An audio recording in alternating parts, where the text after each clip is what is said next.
not unreal, not otherwise, SV 430, and so on, in detail. 25. Furthermore, there is no pain but is affliction. And naught that is not pain afflicts, this certainty that it afflicts is what is reckoned here as truth. No other source of pain than craving. Nor aught that source provides but pain, this certainty in causing pain is why it is considered truth. There is no peace except Nibbana, Nibbana cannot but be peace, this certainty that it is peace is what is reckoned here as truth. No outlet other than the path. Nor fails the path to be the outlet. Its status as the very outlet has made it recognized as truth. This real infallibility, which is their true essential core, is what the wise declare to be truth's meaning common to all four. This is how the exposition should be understood as to meaning. 26.5. How as to tracing out the meaning. This word truth, sacca, is met with in various meanings. In such passages as let him speak truth and not be angry, DHP 224, it is verbal truth. In such passages as ascetics and brahmans base themselves on truth, it is the truth of abstinence from lying. In such passages as 497, why do they declare diverse truths, the clever talkers that hold forth. SN 885, it is truth as views. And in such passages as truth is one, there is no second, SN 884, it is, as truth in the ultimate sense, both Nibbana and the path. In such passages as of the four truths how many are profitable. Vibite 112, Payas 2 108, it is noble truth. And here too it is proper as noble truth.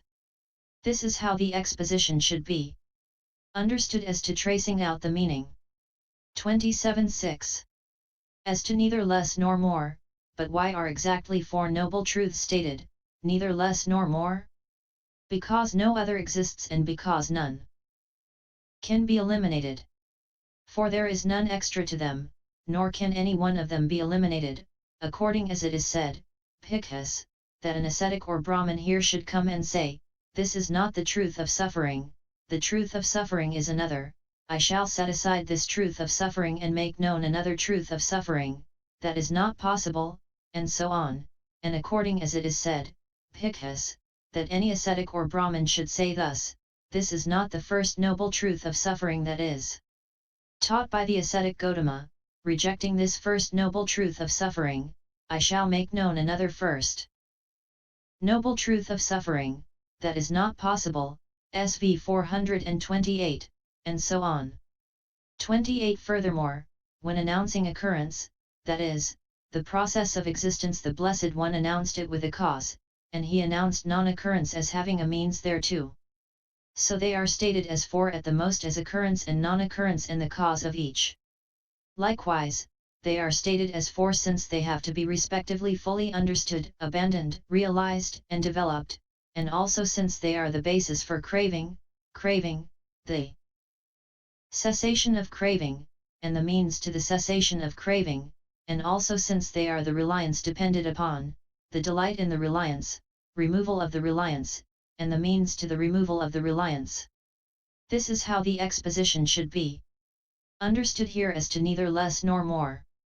29.7. As to order, this too is only order of teaching, see 14.211. The truth of suffering is given first since it is easy to understand because of its grossness and because it is common to all living beings. The truth of origin is given next to show its cause. Then the truth of cessation, to make it known that with the cessation of the cause there is the cessation of the fruit. The truth of the path comes last to show the means to achieve that. 498. 30. Or alternatively, he announced the truth of suffering first to instill a sense of urgency into living beings caught up in the enjoyment of the pleasure of becoming, and next to that, the truth of origin to make it known that suffering neither comes about of itself as something not made nor is it due to creation by an overlord, etc., c. 85, but that on the contrary it is due to this cause, after that, cessation, to instill comfort by showing the escape to those who seek the escape from suffering with a sense of urgency because overwhelmed by suffering with its cause. And after that, the path that leads to cessation, to enable them to attain cessation. This is how the exposition should be understood here as to order. 31.8. As to expounding birth and so on, the exposition should be understood here in accordance with the expositions of the things. Beginning with birth given by the Blessed One when describing the Four Noble Truths, that is to say, the 12 things in the description of suffering: birth is suffering, aging is suffering, 7 death is suffering, sorrow, lamentation, pain, grief, and despair are suffering, association with the unloved is suffering, separation from the loved is suffering, not to get what one wants is suffering. In short, the 5 aggregates as objects of clinging are suffering. Vibite 99, and 2. The threefold craving in the description of origin, that craving, which produces further becoming, is accompanied by delight and greed, delighting in this and that, that is to say, craving for sense desires, craving for becoming, craving for non-becoming. Vibite 101, and 3. Nibbana, which has one meaning only, in the description of cessation, that which is the remainderless fading away and cessation of that same craving, giving it up, relinquishing it, letting it go, not relying on it. Vibite 103, and 4. The 8 things in the description of the path. What is the noble truth of the way leading to the cessation of suffering? It is this noble eightfold path, that is to say, right view, right thinking, right speech, right action, right livelihood, right effort, right mindfulness, right concentration. Vibite 104. The truth of suffering. Birth. 32. Now, this word birth, jatai, has many meanings. For in the passage he recollects 1 birth, jatai, 2 births, di 81, it is becoming. In the passage, visakha, there is a kind, jatai, of ascetics called Nijayohas, Jains, ai 206, it is a monastic order. In the passage, birth, jatai, is included in 2 aggregates, datuk 15, it is the characteristic of whatever is formed. In the passage, his birth is due to the first consciousness arisen, the first cognition manifested, in the mother's womb. Ven I 93, it is rebirth linking. 499 in the passage as soon as he was born, Sampatijata, Ananda, the Bodhisattva. M3 123, it is parturition. In the passage one who is not rejected and despised on account of birth, A3 152, it is clan. In the passage sister, since I was born with the noble birth, M2 103, it is the noble one's virtue. 33 Here it should be regarded as the aggregates that occur from the time of rebirth linking up to the exit from the mother's womb in the case of the womb-born, and as only the aggregates of rebirth linking in the case of the rest. But this is only an indirect treatment. In the direct sense, however, it is the first manifestation of any aggregates that are manifested in living beings when they are born anywhere that is called birth.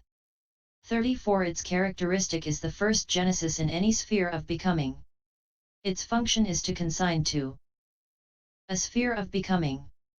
It is manifested as an emerging here from a past becoming, or it is manifested as the variedness of suffering. But why is it suffering? Because it is the basis for many kinds of suffering. 8 For there are many kinds of suffering, that is to say, intrinsic suffering, dukkha dukkha, 9 suffering in change, viparyo amadukkha, and suffering due to formations, sayokara dukkha, and then concealed suffering, exposed suffering, indirect suffering, and direct suffering. 35 Herein, bodily and mental, painful feeling are called intrinsic suffering because of their individual essence, their name, and their painfulness. Bodily and mental pleasant feeling are called suffering in change because they are a cause for the arising of pain when they change. MI 303. Equanimous feeling and the remaining formations of the 3 planes are called suffering due to formations because they are oppressed by rise and fall. Such bodily and mental affliction as earache, toothache, fever born of lust, fever born of hate, etc., is called concealed suffering because it can only be known by questioning, and because the infliction is not openly evident, it is also called unevident suffering. The affliction produced by the 32 tortures 10 etc., is called exposed suffering because it can be known without questioning, and because the infliction is openly evident, it is also called evident suffering. Except intrinsic suffering, all given in the exposition of the truth of suffering in the Vibhoga, Vibhite 99, beginning with birth, are also called indirect suffering because they are the basis for one kind of suffering or another. But intrinsic suffering is called direct suffering. 36 Herein, this birth is suffering because it is the basis for the suffering in the states of loss as made evident by the Blessed One by means of a simile in the Balapayadita Sutta, M3165f, etc., and for the suffering that arises in the happy destinies in the human world and is classed as rooted in the descent into the womb, and so on. 537 Here the suffering classed as rooted in the descent into the womb, and so on, is this: when this being is born in the mother's womb, he is not born inside a blue or red or white lotus, etc., but on the contrary, like a worm in rotting fish, rotting dough, cesspools, etc., he is born in the belly in a position that is below the receptacle for undigested food, stomach, above the receptacle for digested food, rectum, between the belly lining and the backbone, which is very cramped, quite dark, pervaded by very fetid draughts redolent of various smells of ordure, an exception ally. Loathsome. 11 And on being reborn there, for 10 months he undergoes excessive suffering, being cooked like a pudding in a bag by the heat produced in the mother's womb, and steamed like a dumpling of dough, with no bending, stretching, and so on. So this, firstly, is the suffering rooted in the descent into the womb.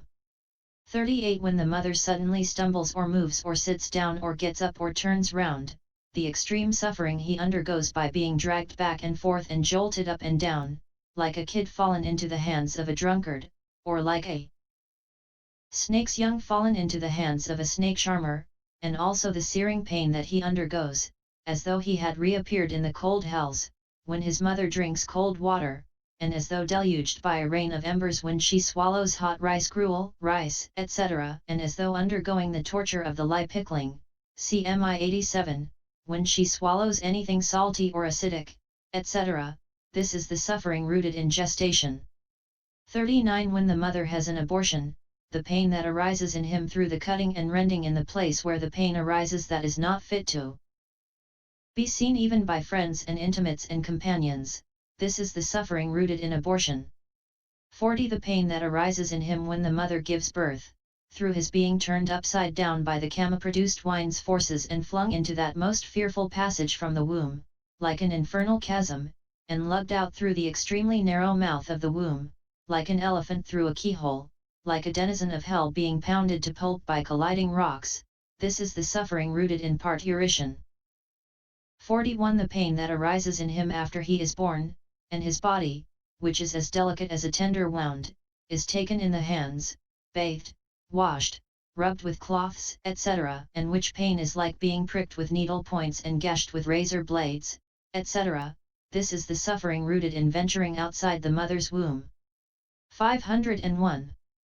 42 The pain that arises afterwards during the course of existence in one who punishes himself, in one who devotes himself to the practice of mortification and austerity according to the vows of the naked ascetics, in one who starves through anger, and in one who hangs himself, this is the suffering rooted in self-violence. 43 And that arising in one who undergoes flogging, imprisonment, etc., at the hands of others is the suffering rooted in others' violence. So this birth is the basis for all this suffering. Hence this is said, now, were no being born in hell again. The pain unbearable of scorching fires and all the rest would then no footing gain, therefore the sage pronounced that birth is pain.